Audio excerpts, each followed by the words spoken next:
Nisan'ın tariflerine hoş geldiniz. Kanalıma abone değilseniz abone olmayı ve videolarımı beğenmeyi unutmayın. Bugün sizlerle dışarıdan aldıklarınızı aratmayacak yumuşak hamuruyla kıymalı pide yapacağız.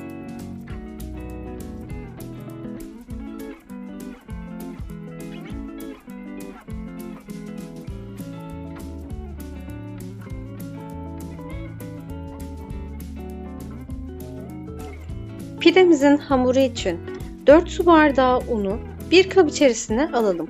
Orta kısmını açıp içerisine 1 paket instant maya, 2 silme tatlı kaşığı tuz, 1 tatlı kaşığı şeker, 2 su bardağı ılık suyu ekleyip hamurumuzu güzelce yoğuralım.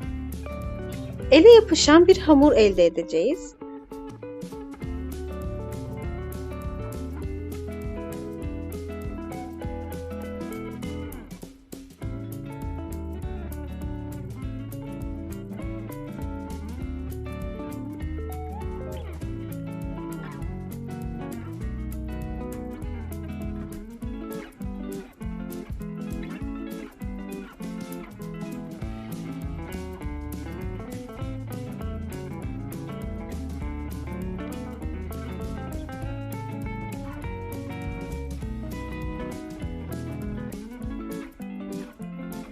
Hamurumuzu yoğurduktan sonra üzerini bir streç filmle kapatıp 1 saat mayalandıralım.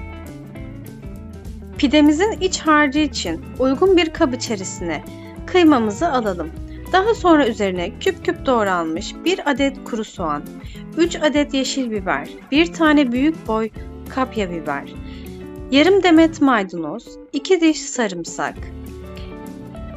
1 tatlı kaşığı karabiber, 1 tatlı kaşığı pul biber, 1 tatlı kaşığı kırmızı toz biber, 1 tatlı kaşığı tuz ve 1 yemek kaşığı salçayı ekleyip harcımızı güzelce karıştıralım. Baharatların miktarını iç harcınızın malzemelerine göre değiştirebilirsiniz. İç harcımızı hazırladıktan sonra hamurumuz mayalanana kadar dolapta dinlendirelim.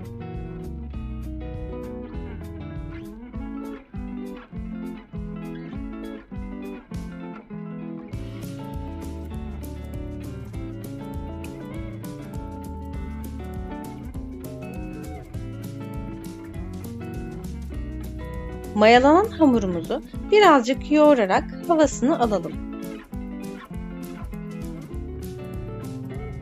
Avuç içi boyutunda yumaklar alarak hamurlarımızı hazırlayalım.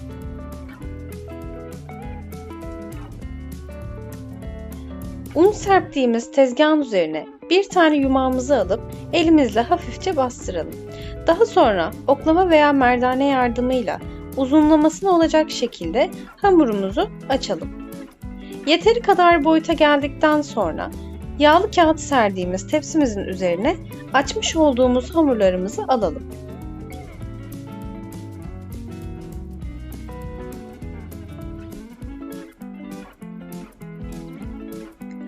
Açtığımız pidelerin ortasına kenarlarında biraz boşluk kalacak şekilde iç harcımızdan yerleştirelim. Kenar kısımlar iç harcın üzerine gelecek şekilde katlayalım. Uçlarının açılmaması için üst üste getirerek bastıralım.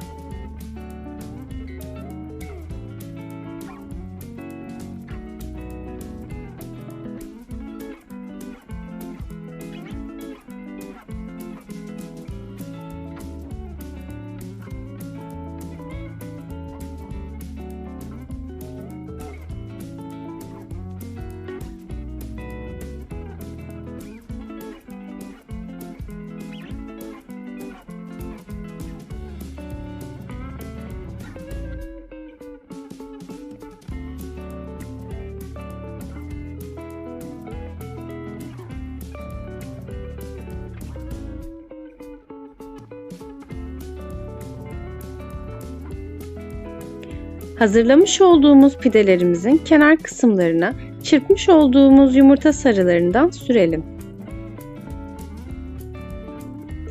Önceden ısıtılmış fırında güzelce kızarıncaya kadar pişirelim.